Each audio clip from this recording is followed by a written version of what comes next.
Dobro jutro. Hvala lepa za vabilo.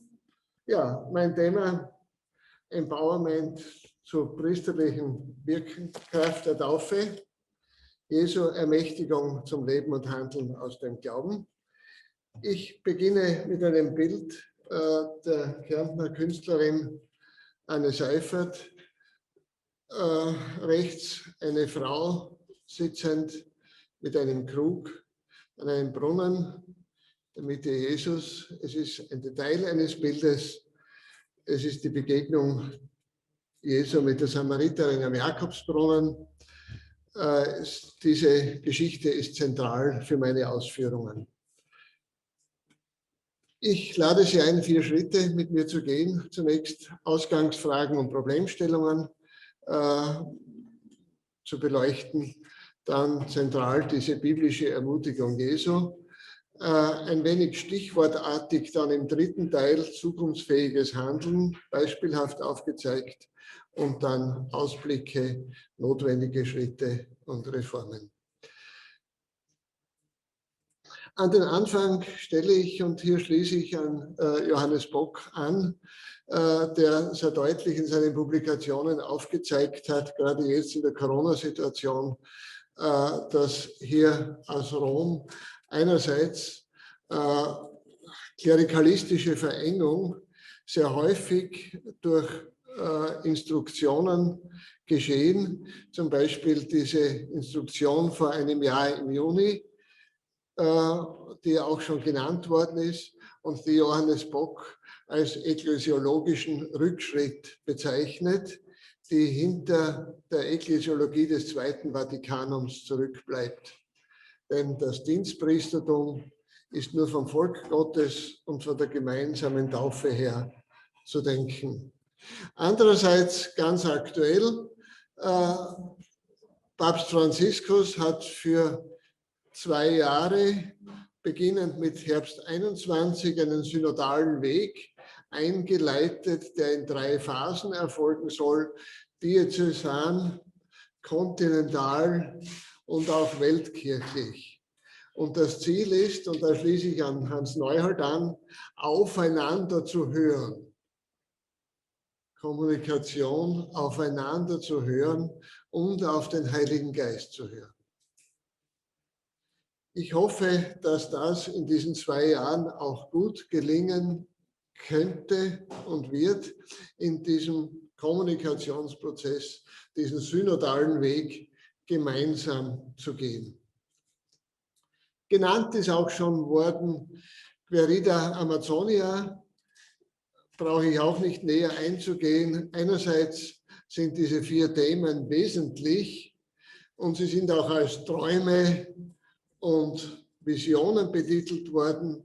Doch muss man sehr deutlich auch sagen, dass hier das Frauenbild zu kritisieren ist und vor allem, dass keine Schritte gesetzt wurden, kirchenpolitisch in Richtung Richtung Weihe verheirateter Männer, Viri Probati. Es wäre ein erster Schritt gewesen in Richtung Persone Probate, also bewährte Männer und Frauen. Wir haben vorher im Referat gehört, wie also in Äthiopien durch Laien Glaubensweitergabe durch Laien erfolgt.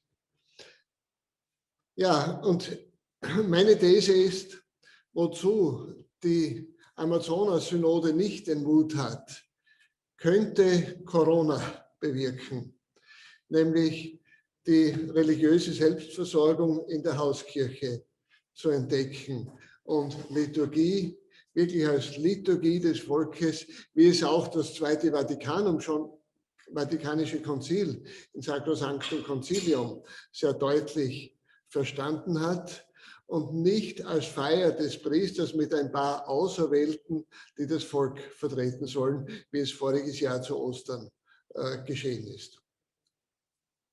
Ja, Stichwort zum Beispiel von Internetgottesdienste. Man kann sie als großen Wert sehen und hier geschieht wirklich sehr viel in kreativer Weise.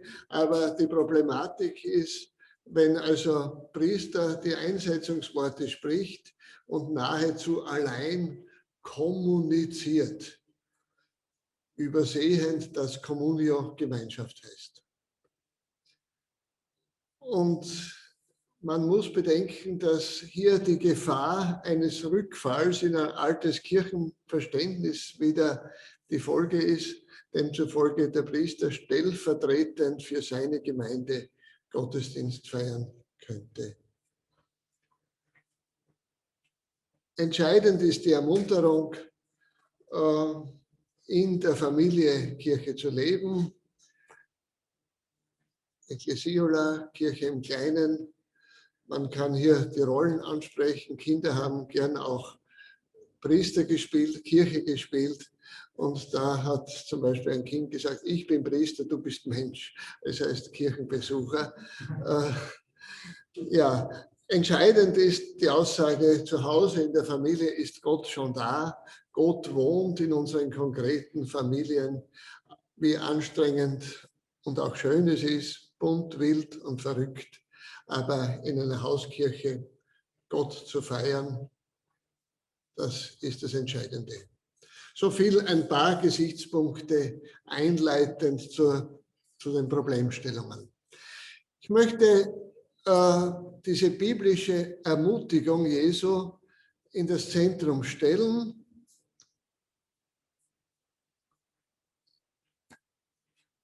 Am ersten Sonntag der Corona-Zeit voriges Jahr, als öffentliche Gottesdienste verboten wurden, haben wir anscheinend genau an diesem Sonntag das Evangelium von der Samariterin und der Begegnung Jesu mit ihr gehört. Im Gespräch über den religiösen Durst spricht Jesus das prophetische Wort aus. Es kommt die Stunde und sie ist schon da, wo man weder in dem einen Heiligtum in Jerusalem noch im anderen Heiligtum auf dem Berg Garizim Gott anbeten wird, sondern in Geist und in Wahrheit. Und das ist die entscheidende Aussage Jesu der Samariterin gegenüber. Er löst sie aus der Abhängigkeit von religiösen Autoritäten und gesteht also dadurch jedem und jeder spirituelle Kompetenz zu. Die Frau hat einen Lebensdurst, doch wer ist in der Lage, den Lebensdurst zu stillen? Lebensdurst, spiritueller Durst ist eine Sehnsucht vieler Menschen heute. Jesus macht der Samariterin die Not, ihre Not durchsichtig. Sie fühlt sich zutiefst verstanden. Da sind wir wieder beim Kommunikationsaspekt. Und ihre Konsequenz, er muss also ein Prophet sein. Und sie geht dann zu den Leuten und sagt, kommt her, schaut, da habe ich einen Mann getroffen, er hat mir alles erzählt. Ist er vielleicht der Messias?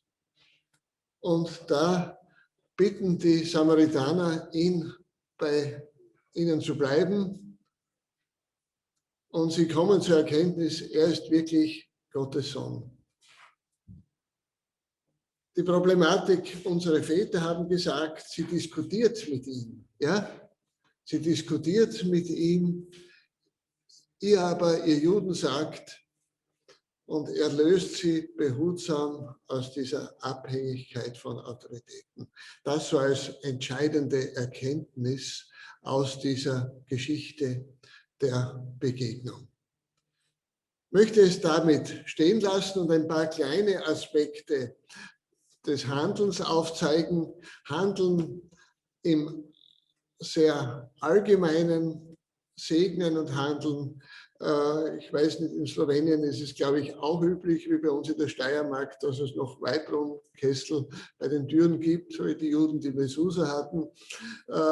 Das Segnen beim Fortgehen, das ist uns auch wichtig gewesen, dass wir das fortsetzen. Räuchern, Rauhnächte und so weiter. Wir könnten vieles sagen, Rituale, Krankensalbung. Ich möchte ein Beispiel, ein persönliches Beispiel nennen, von dem wir sehr gerührt waren. Vor 5 Monaten hat unser Ältester plötzlich erfahren, die Frau einen epileptischen Zusammenbruch und Anfall und wir wissen nicht, ob sie am nächsten Tag noch leben wird. Er ist dann mit kostbarem Olivenöl ins Krankenhaus gefahren mit dem Gotteslob und hat sie gesegnet zur Krankensalbung. Selbstverständlich, er ist Informatiker und kein Theologe, kein Priester, aber er hat selbstverständlich dieses Handeln, dieses taufpriesterliche Handeln vollzogen. Ähnlich auch ein zweites Beispiel, das ich da genannt habe, meinen Vater, den wir nicht mehr lebend angetroffen hatten, weil er plötzlich verstorben ist bei einer Kontrolluntersuchung ins Lungenkrankenhaus, wo wir auf dem Wartezettel formuliert haben, traurig, aber dankbar für alles, was er uns in seinem Leben gegeben hat, nehmen wir Abschied von ihm. Ein paar Wochen nach dem Fest der Diamantenen Hochzeit ging er gesegnet von den engsten Familienmitgliedern. Also wir, die in der Nähe waren, haben ihn gesegnet. Also diesen Aufruf, ich möchte das noch deutlich sagen mit diesen 2 persönlichen Beispielen. Oder wie es üblich ist, wenn unsere Kinder Internetgottesdienste wahrnehmen und mitfeiern, aber dann schon alles richten zur Gabenbereitung, um Brot und Saft mit den Kindern zu teilen. Also es ist uns wichtig, das nährende Wort des Evangeliums, aber genauso wichtig, nährend, zeichenhaft Brot und Wein miteinander zu teilen. Und die Frage stellt sich, wie Johannes Bock auch sagt, kann man da sagen, dass Jesus hier nicht gegenwärtig wäre in den unterschiedlichen Gestalten von Wort und Sakrament? Ja, in den Gestaltpädagogikkursen ist uns üblich, die religiöse Kompetenz zu fördern. Kreative Formen entstehen in den Zeiten des Lockdowns. Sofa, Sonntag für alle oder Online-Familiengebet seien nur ein paar Beispiele genannt. Ich möchte ein paar Ausblicke nennen. Ich habe schon angesprochen, was der Vorgänger von Johannes Bock gesagt hat, von Zulehner, Persone probate. Menschen, die also bewährt sind in der Glaubensweitergabe zu Wein, wie es also schon Modelle gibt vom südafrikanischen Bischof Lobinger. Man könnte eine kürzere Ausbildung sich vorstellen und eine Aufnahme in ein Ältestenteam. Hier gibt es also Modelle. Zulehner spricht vom Priester anderer Art. Oder bedenken wir auch das Modell der Ostkirche, wo Priester selbstverständlich verheiratet sind, nur Bischöfe nicht. Und dem Papst stünde es jederzeit frei, das kirchenrechtliche Weihehindernis der Ehe aufzuheben. Ja, wichtig scheint mir, lebendige Gemeinden zu fördern, denn jedes Gemeindemitglied ist auch berufen und auch begabt mit Charisma, wie unterschiedlich sie sein mögen. Ihr alle seid Geistliche, hat Bischof Wanke seinen Gemeindemitgliedern damals in seiner Diözese in Erfurt zugerufen. Ihr alle seid Geistliche. Geistbegabt, charismatisch. Ja, wir haben verschiedene Bewegungen, Initiativen, zum Beispiel Maria 2.0, die genauso wahrgenommen werden müssen. Maria 1.0 war die schweigende Maria, so haben sie es genannt. Aber die Frauen, die jetzt Forderungen stellen, nämlich Kirche mitzugestalten, sie verlassen die Kirche nicht, wollen aber, dass sie und ihre Kinder und Enkelkinder nicht nur das Leben in der Kirche erträglich finden, sondern sogar Freude haben, in der Kirche zu bleiben, weil wir hier beheimatet sind, weil uns so sehr an ihr liegt. So haben wir auch in der Steiermark ein Zukunftsbild der katholischen Kirche seit 2 Jahren, wo selbstverständlich Seelsorgerinnen und Seelsorger, Seelsorgerinnen gleich an erster Stelle auch genannt sind mit der weiblichen Form. Und hier sollen als in den neuen Erfahrungsräumen von Kirche Menschenleben Platz haben.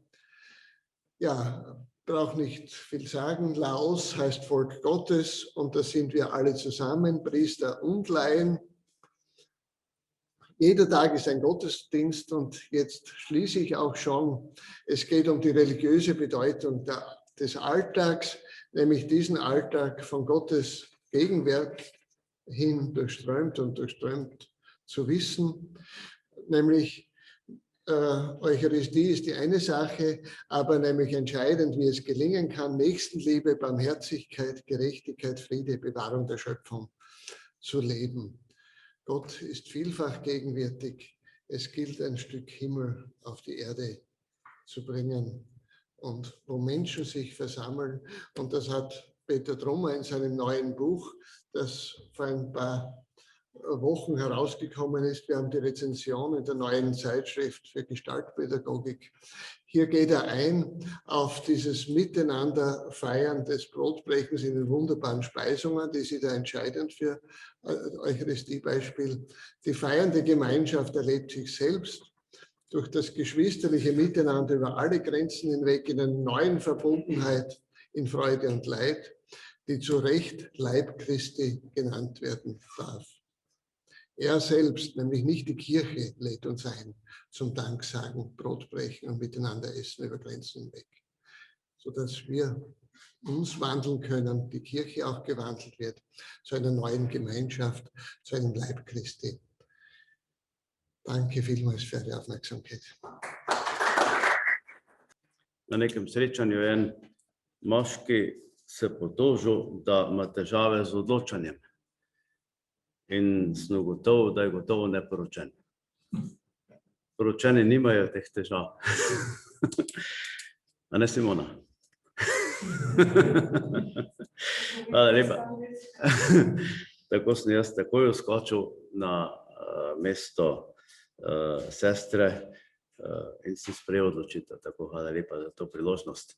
Da povzamem čisto na kratko, izhodiščno 4 korake so bili navedeni, izhodiščno vprašanje, svetopisemske spodbude Jezusa, primeri za prihodnost, za prihodne delovanje, pa možni koraki k spremembam. Franc je tak posrečen primer izpostavil, ko se otroci igrajo cerkev, pa mašo in tako naprej, potem pravi en otrok, jaz sem duhovnik, ti si pa človek. In približno v to smer, pač to so izzivi, ki so tudi za odrasle ljudi. Nadaljeval je Jezusovo srečanje s Samaričanko, a je to prav? Samarijanko, hvala.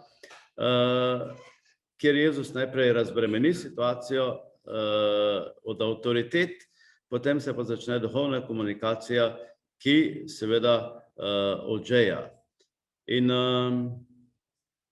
primeri za prihodnost v takih menjih situacijah seveda ne razmišljamo o nekih formalnih kompetencah, ampak recimo njegov sin je brez nekih zadržkov mazilil svojo ženo, ko je zbolela, ali brez problema tudi sicer starši blagoslovijo otroke, ko gredo od doma, ali blagoslovijo umirujočega očeta. Skratka, mejne situacije brez nekih zadržkov premostijo neke formalizme. Potem tudi recimo modeli, ki jih je navedel, ne vem, poročeni duhovniki v pravoslavni cerkev, tukaj smo dejansko pa tudi v povezavi potem s katoliško cerkvijo, Božje ljudstvo smo vsi, in tudi lomljenje kruha v nekem širšem kontekstu pomeni spreminjanje, kjer smo vsi Božje ljudstvo in seveda drugega spreminjamo. Lomljenje kruha je dejansko pot k spremembam.